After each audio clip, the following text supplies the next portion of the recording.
Have you ever just felt like you're living your life on someone else's terms? Like you're constantly second-guessing your own gut feelings? Well, today, we are going to dive into how to shift from that place of self-distrust to building a relationship with yourself that's actually reliable and really, really powerful. So let's just start right here. Seriously, take a second and think about it.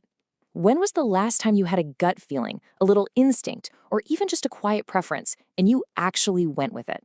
Without asking for permission or needing someone else to say it was okay.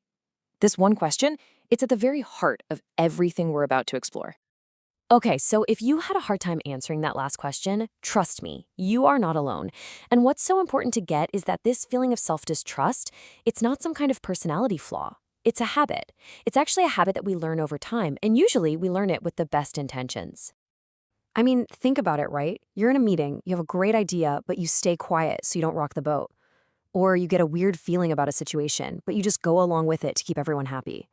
Every single one of those moments, it's like a tiny act of self-betrayal that quietly teaches your brain, hey, my voice isn't the one to listen to here. And when that pattern just keeps repeating, we start to build this deep, deep belief that other people's needs, their opinions, their feelings, they're just more valid than our own. We end up looking outside of ourselves for answers that can only, and I mean only, be found inside. And that right there, that's the real root of self-trust. So the big question is, how do we break this cycle? Well, it all starts with getting really clear on what self-trust actually is.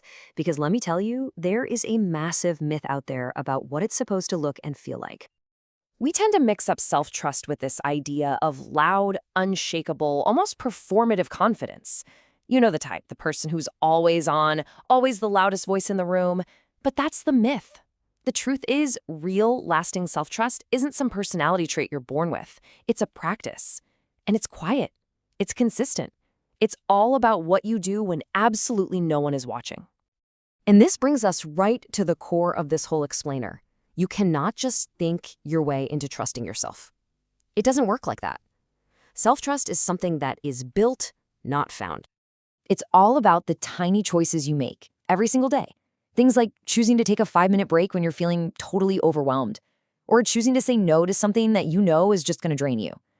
Each one of these little choices is like laying another brick in the foundation of the relationship you have with yourself. Now, this practice of quiet consistency really comes down to 4 powerful commitments you make to yourself. The very first one is this promise: I will stay with myself. And what that really means is when you feel anxious or you get embarrassed or you just flat out make a mistake, you don't run away from yourself. You stay present with that feeling instead of trying to escape it. The second commitment is simple. I will listen. This is all about tuning into your own internal signals. Your gut feelings, your energy levels, that quiet little whisper inside that says, hey, I need a break, or, this doesn't feel right. It's a promise to start treating your own inner wisdom like a totally valid source of information. The third commitment is, I will protect what matters. This is where you get active. It's about setting boundaries and actually defending your time, your energy, and your values. It's about figuring out what is genuinely important to you and then building a life that actually honors that. And finally, maybe the most powerful commitment of all, I will not betray my own knowing. This is really the culmination of all the others. It's making a conscious choice to honor your intuition, even when the whole world outside is telling you that you're wrong. Like when a job offer looks absolutely perfect on paper, but your gut is screaming that it's not the right move, and you actually listen to that inner voice. Okay, so this is where it gets really practical. How do you start building this trust, like today?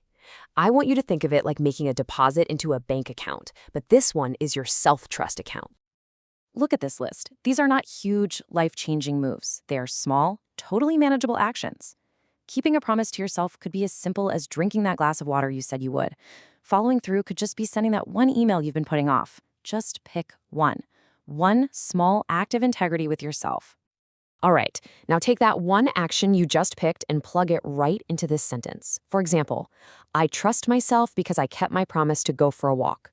Or, I trust myself because I chose to rest without feeling guilty. How does that feel? You're literally creating evidence for your own brain that you are reliable. So when you start making these small, consistent deposits day in and day out, something pretty amazing starts to happen. You actually begin to transform your inner world. You start to build a version of yourself that you can truly, deeply rely on. I love this framing. Forget the social media version of main character energy. The real deal has nothing to do with being the center of attention. It's about becoming a safe and reliable leader for yourself, becoming the trustworthy adult that your inner child has always needed. And here is one last, incredibly simple practice for you. Trust isn't just a mental thing, it's physical. Your nervous system craves safety. And you know what builds safety? Predictability. So choose one small ritual, maybe it's drinking the same kind of tea every morning or taking the same 5-minute walk, and just stick to it. That consistency sends a powerful signal straight to your body: you are safe, you are cared for. So we'll end with this question. And it's not something to be answered just once, but something to live with. What are the small, consistent actions that prove to you that you are someone worth following? The answer to that, well, that's your personal roadmap to building unshakable self-trust.